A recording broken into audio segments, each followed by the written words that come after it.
Hi, this is RJ Venkat.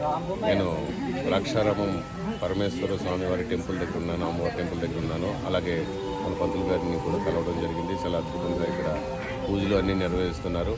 So ఆయన మాటల్లో మనం ఇక్కడ ఈ క్షేత్రం గురించి, ఈ పవిత్రమైనటువంటి క్షేత్రం గురించి విందాం. Thank you. See again. This is RJ Venkat. అలాగే మన ఛానల్స్ని అందరూ సబ్స్క్రైబ్ చేయండి, లైక్ చేయండి, కామెంట్ చేయండి.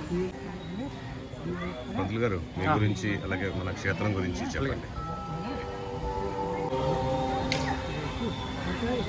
దేవదేవ మహాదేవ నీలగ్రీవ సదాశివ భావనాతీత భూతేశ భీమనాథ నమోస్తుతే.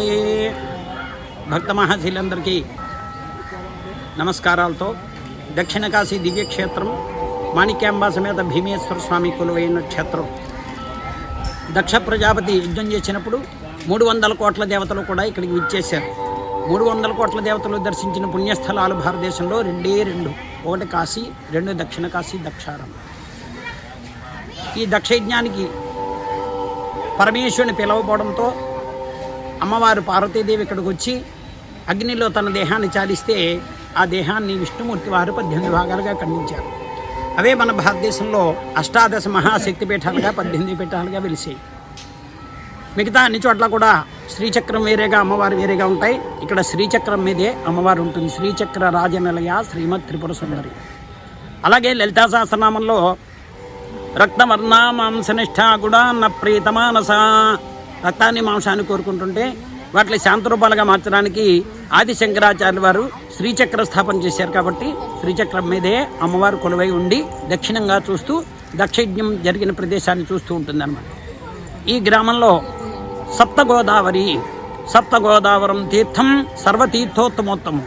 సర్వతీర్థాల్లోకి ఉత్తమైంది సప్తగోదావరి. కాబట్టి ఈ సప్తగోదావరిలో స్నానం చేసి ఏ మానవుడైతే పరమేశ్వరుని దర్శిస్తాడో, ఆ నీళ్ళతో అభిషేకం చేస్తాడో, ఆ మానవుడికి 7 జన్మ కృతం పాపం, 7 జన్మలో చేసిన పాపాలు కొడతానే పరమేశ్వరుడు వ్యాస మహర్షికి మాటిచ్చినటువంటి స్థలం దక్షిణ కాశీ.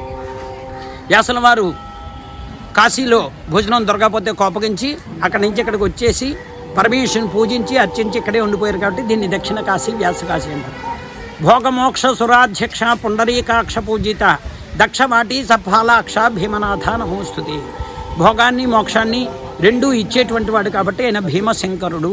భయంకరమైనటువంటి హలాహలాన్ని కంటమందు ధరించాడు కాబట్టి భక్తుల యొక్క భయాన్ని పోగొట్టి అభయాలు ఇచ్చేవాడు శంకరుడు కాబట్టి భీమశంకర అని పేరు పెట్టారు. చోళుల కాలంలో ఈ ఆలయాన్ని నిర్మించినట్లుగా చారిత్రక ఆధారాలతో తెలుస్తోంది. అలాగే రోజు రోజుకి కూడా భూమిలో చాలా ఎదిగిపోతుంటే పరమేశ్వర ఆగిపోవయ్యా అని చెప్పి పరమేశ్వరికి మొట్టమొదట సూర్యభగవానుడు అర్చన చేశాడు. అంచేత సూర్యభగవానుడు ఆరోగ్యాన్ని ఇస్తాడు, పరమేశ్వరుడు ఐశ్వర్యాన్ని ఇస్తాడు.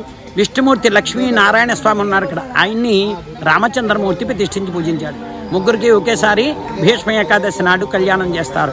ఏకాదశి నాడు కళ్యాణం చూసి మాఘ పౌర్ణమి నాడు స్వామివారు రథం మీద తిరిగి వచ్చాక శ్రీచక్ర స్నానం సప్తగోదావరిలో ఎవరైతే చేస్తారో వాళ్ళకి జన్మలో చేసిన పాపాలు పోవడమే కాకుండా శరీరాన్ని అంటుకున్నటువంటి సమస్త రోగాలు పోవాలంటే కేవలం మాఘ పౌర్ణమి నాడు జరిగే శ్రీచక్ర స్నానం, త్రిశూలం, శంఖం, చక్రం 3 పెట్టి స్నానం చేయిస్తారు సప్తగోదావరిలో. ఆ స్నానం చేయడం వల్ల సమస్త దోషాలు పోతాయి. అలాగే ఇక్కడే వెలిచినటువంటి బ్రహ్మ విష్ణు మహేశ్వర స్వరూపమైనటువంటి రావి చెట్టు ఇది. చెట్టు మొదట్లో బ్రహ్మదేవుడు, మధ్యలో విష్ణువు, శివర్ని ఈశ్వరుడు. 3 స్వరూపాలు. మూలతో బ్రహ్మరూపాయ, మధ్యతో విష్ణు రూపిణి, అగ్రత శివరూపాయ వృక్షరాజాయ తే నమః అని ఈ శ్లోకం చదువుకుంటూ రోజుకి 108 సార్లు చెప్పిన 40 రోజులు మండల దీక్షగా ప్రదక్షిణాలు చేసి తర్వాత స్వామివారికి అభిషేకించి 108 బిందెలతో నీళ్లు పోసి ఎవరైతే మొక్కుకుంటారో వాళ్ళకి తప్పక మనస్సంకల్పం నెరవేరుతుందని చెప్పి ఇక్కడ ఎన్నో వేల సంవత్సరాలుగా అందరూ కూడా చేస్తూ ఉంటారు. అలాగే వేళ కార్తీక మాసం కాలభైరవాష్టమి. కాలభైరవుడు కూడా చాలా విశేషం. ఆయన కూడా అమ్మాయి పుడితే గారెల దండ, అబ్బాయి పుడితే బూరెల దండ వేస్తామని మొక్కుకుంటూ ఉంటారు. ఇటువంటి మహత్తరమైనటువంటి పుణ్యక్షేత్రాన్ని భీమేశ్వరుని ఒక్కసారి దర్శించడం వల్లే మనం చేసుకున్నటువంటి పాపాలన్నీ పోయి పుణ్యత్వం అవుతాం. అలాగే భోగం మోక్షం రెండూ కావాలంటే ఈ దక్షిణ కాశీలో భీమేశ్వరుడి దగ్గర లభిస్తాయి. కాబట్టి పంచారామ క్షేత్రాల్లో ఒకటిగా, త్రిలింగ క్షేత్రాల్లో ఒకటిగా, అమ్మవారి శక్తిపీఠంలో ఒకటిగా వెలిసినటువంటి ఈ మహాక్షేత్రాన్ని ప్రతి భక్తులు కూడా చూసి దర్శించి స్వామివారి అనుగ్రహాన్ని పొందాలని మరీ కోరుతున్నాం. థ్యాంక్ యూ అండి. Thank you very much. బాగా చెప్పారు. చాలా శ్రీనివాస్ శర్మ, ద్రాక్షారామం. శ్రీనివాస్ శర్మ గారు ద్రాక్షారామం నుంచి.